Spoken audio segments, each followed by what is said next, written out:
Mon secours vient de l'Éternel qui a fait les cieux et la terre. Psaume chapitre 121, verset 2. Bon, ce jour bien-aimé, que Dieu vous bénisse, c'est l'heure de la prière et de la repentance en ce mercredi 13 août 2025, mi-journée. Prions ensemble.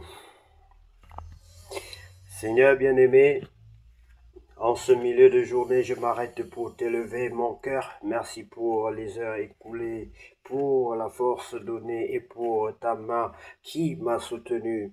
Je t'apporte ce qui reste à vivre aujourd'hui, les tâches encore accomplies, les rencontres à venir et les imprévus que je ne peux pas prévoir. Seigneur, sois mon calme dans l'agitation, ma patience face aux contrariétés et ma force lorsque l'énergie diminue.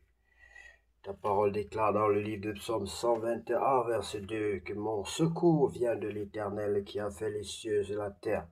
Bien-aimé, même lorsque la fatigue s'installe, Dieu est la source inépuisable. Il renouvelle ton courage et ta paix pour que tu puisses aller jusqu'au bout avec joie. Seigneur, garde mes pensées fixées sur toi, rends mes gestes porteurs d'amour et mes paroles semeuses de paix, au nom puissant de Jésus-Christ de Nazareth. Bien-aimés, nous en tant qu'hommes, nous avons besoin de Dieu et nous devons rester attentifs. Oui, bien-aimés, que Dieu vous bénisse abondamment.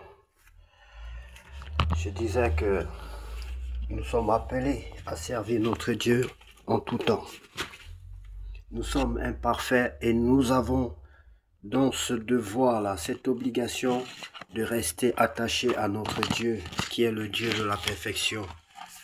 Nous avons cette obligation de nous rapprocher de Dieu chaque jour, voire chaque instant, pour que Dieu nous lave, pour qu'il nous purifie. Bien-aimés, ne reste pas dans ton coin à ne pas prier ou à ne pas jeûner ou à ne pas implorer la grâce de Dieu pensant que tu es pur. Non, Dieu, il sait qu'il nous a purifiés, mais nous nous salissons tous les jours. Nous péchons par le regard, par la pensée. Tu peux offenser une personne sans le savoir. Juste pour le fait je sais pas trop, de l'avoir regardé, tu peux l'offenser. Et c'est pour cela que Jésus veut qu'on prie à chaque instant, qu'on prie sans cesse. Il dit priez, veillez et priez sans cesse. Priez sans cesse. Bien-aimés, vous pouvez établir un programme de prière. Ça ne sera jamais suffisant. Mais il faut quand même commencer par quelque part, bien-aimés, pour vous attacher à votre Dieu. Car l'ennemi travaille sans cesse aussi. Il cherche comment vous réduire davantage, comment vous empêcher de prier, comment vous empêcher d'adorer, comment vous empêcher de servir Dieu, comment vous empêcher de jeûner, comment vous empêcher de faire même du bien à quelqu'un. C'est ça le rôle de l'ennemi et vous devez être conscient, nous devons être conscients des actions de l'ennemi et de ses objectifs afin de prendre des meilleures résolutions, de nous attacher davantage à notre Dieu bien-aimé. Que Dieu vous bénisse. Nous allons donc lire la parole de Dieu dans le livre de 2 Chroniques, chapitre 29. Ézéchias, roi de Juda, purification du temple. Ézéchias devint roi à l'âge de 25 ans et il régna 29 ans à Jérusalem. Sa mère s'appelait Abijah, fille de Zacharie. Il fit ce qui est droit aux yeux de l'Éternel entièrement comme avait fait David son père. La première année de son règne, au premier mois, il ouvrit les portes de la maison de l'Éternel et il les répara. Il fit venir les sacrificateurs et les lévites qu'il assembla dans la place orientale et il leur dit: écoutez-moi, lévites, maintenant sanctifiez-vous, sanctifiez la maison de l'Éternel, le Dieu de vos pères, et mettez ce qui est impur hors du sanctuaire, car nos pères ont péché, ils ont fait ce qui est mal aux yeux de l'Éternel, notre Dieu. Ils l'ont abandonné, ils ont détourné leur regard du tabernacle de l'Éternel et lui ont tourné le dos. Ils ont même fermé les portes du portique et éteint les lampes, et ils n'ont offert au Dieu d'Israël ni parfum ni holocauste dans le sanctuaire. Aussi, la colère de l'Éternel a-t-elle été sur Juda et sur Jérusalem, et il les a livrés au trouble, à la désolation et à la moquerie, comme vous le voyez de vos yeux. Et voici, à cause de cela, nos pères sont tombés par l'épée, et nos fils, nos filles et nos femmes sont en captivité. J'ai donc l'intention de faire l'alliance avec l'Éternel, le Dieu d'Israël, pour que son ardente colère se détourne de nous. Maintenant, mes fils, cessez d'être négligents, car vous avez été choisis par l'Éternel pour vous tenir à son service devant lui, pour être ses serviteurs et pour lui offrir des parfums.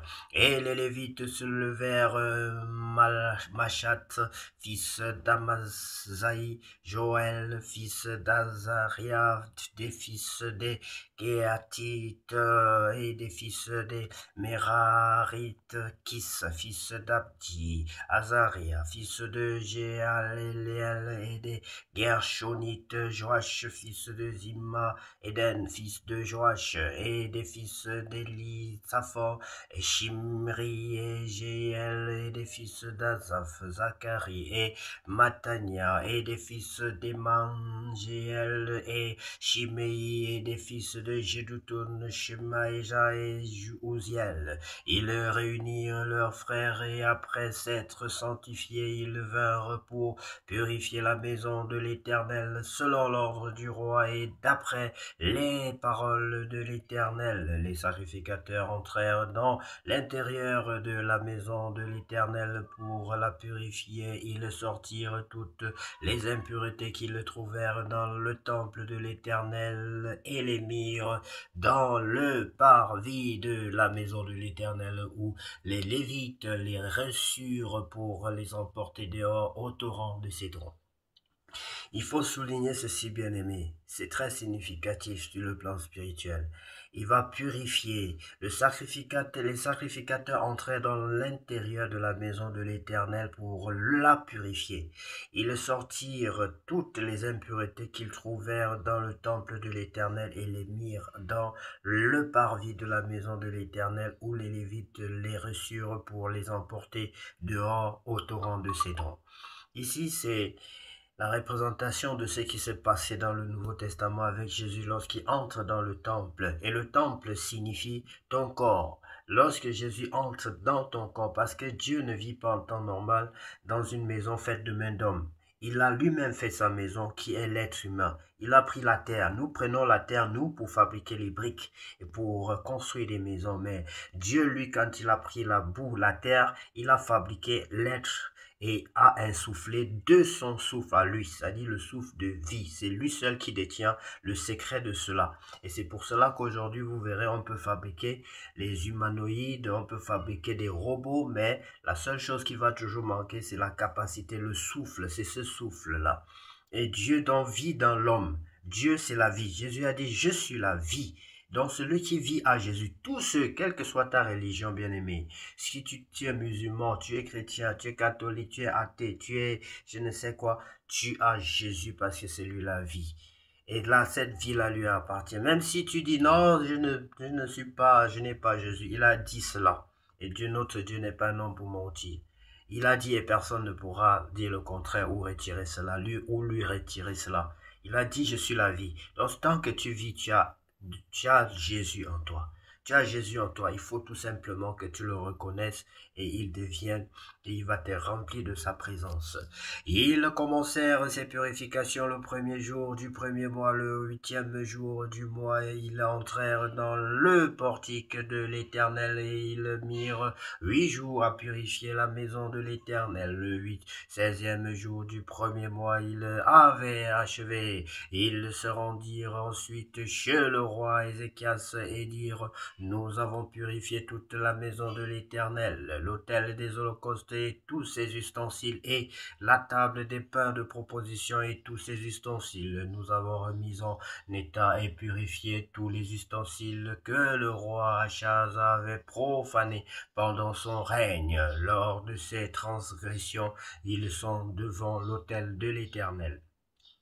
Ézéchias rétablit le culte dans le temple. Le roi Ézéchias se leva de bon matin, assembla les chefs de la ville et monta à la maison de l'Éternel. Ils offrirent 7 taureaux, 7 béliers, 7 agneaux et 7 boucs en sacrifice d'expiation pour le royaume, pour le sanctuaire et pour Juda. Le roi ordonna aux sacrificateurs, fils d'Aaron, de les offrir sur l'autel de l'Éternel. Les sacrificateurs égorgèrent les bœufs et reçurent le sang qu'ils répandirent sur l'autel. Ils égorgèrent les béliers et répandirent le sang sur l'autel. Ils égorgèrent les agneaux et répandirent le sang sur l'autel. On amena ensuite les boucs expiatoires devant le roi et devant l'assemblée, qui posèrent leurs mains sur eux. Les sacrificateurs les égorgèrent et répandirent leur sang au pied de l'autel en expiation pour les péchés de tout Israël, car c'était pour tout Israël que le roi avait ordonné l'holocauste et le sacrifice d'expiation. Il fit placer les Lévites dans la maison de l'Éternel avec des cymbales, des luttes et des harpes selon l'ordre de David, de Gad, le voyant du roi, et de Nathan, le prophète, car c'était un ordre de l'Éternel transmis par ses prophètes. Les Lévites prirent place avec les instruments de David et les sacrificateurs avec les trompettes. Ézéchias ordonna d'offrir l'holocauste sur l'autel, et au moment où commença l'holocauste, commença aussi le chant de l'Éternel au son des trompettes et avec accompagnement des instruments de David, roi d'Israël. Toute l'assemblée se prosterna, on chanta le cantique et l'on sonna des trompettes, le tout jusqu'à ce que l'holocauste soit achevé. Et quand on eut achevé d'offrir l'holocauste, le roi et tous ceux qui étaient avec lui fléchirent le genou et se prosternèrent. Puis le roi Ézéchias et les chefs dirent aux Lévites de célébrer l'Éternel avec les paroles de David et du prophète Asaph. Et ils le célébrèrent avec des transports de joie, et ils s'inclinèrent et se prosternèrent. Les paroles de David, c'est-à-dire les chants, les cantiques de David. Il a composé beaucoup de cantiques, David. Ézéchias ainsi qu'Asaph. Ézéchias prit alors la parole et dit: Maintenant que vous êtes consacrés à l'Éternel, approchez-vous, amenez des victimes et offrez des sacrifices d'action de grâce à la maison de l'Éternel. Et l'assemblée amena des victimes et offrit des sacrifices d'action de grâce, et tous ceux dont le cœur était bien disposé offrirent des holocaustes. Le nombre des holocaustes offerts par l'assemblée fut de 70 bœufs, 100 béliers, 200 agneaux. Toutes ces victimes furent immolées en holocauste à l'Éternel, et l'on consacra encore 600 bœufs et 3000 brebis. Mais les sacrificateurs étaient en petit nombre, et ils ne purent dépouiller tous les holocaustes. Leurs frères les Lévites les aidèrent jusqu'à ce que l'ouvrage soit fini, et jusqu'à ce que les autres sacrificateurs se soient sanctifiés, car les Lévites avaient eu plus à cœur de se sanctifier que les sacrificateurs. Il y avait d'ailleurs beaucoup d'holocaustes avec les graisses des sacrifices d'action de grâce et avec les libations des holocaustes. Ainsi fut rétabli le service de la maison de l'Éternel. Ézéchias et tout le peuple se réjouirent de ce que Dieu avait bien disposé le peuple, car la chose se fit subitement. Merci infiniment pour ta parole, Seigneur. Merci, nous sommes heureux, Seigneur, d'entendre ta parole. Nous savons que ta parole agit efficacement dans nos vies, dans nos mondes. Elle nous purifie. Elle fait de nous des enfants, des hommes et des femmes selon ton cœur. Sois béni, Seigneur, au nom de Jésus-Christ Nazareth. Nous avons ainsi prié. Amen. Je sais ta parole dans mon cœur. Je sais ta parole dans mon cœur, pour ne pas pécher contre toi, Seigneur. Je sais ta parole dans mon cœur, pour ne pas pécher contre toi, Seigneur. Je sais ta parole. Allô, bonsoir. Oui, bonsoir. Oui. C'est qu'en fait, j'avais vu l'annonce pour le stage.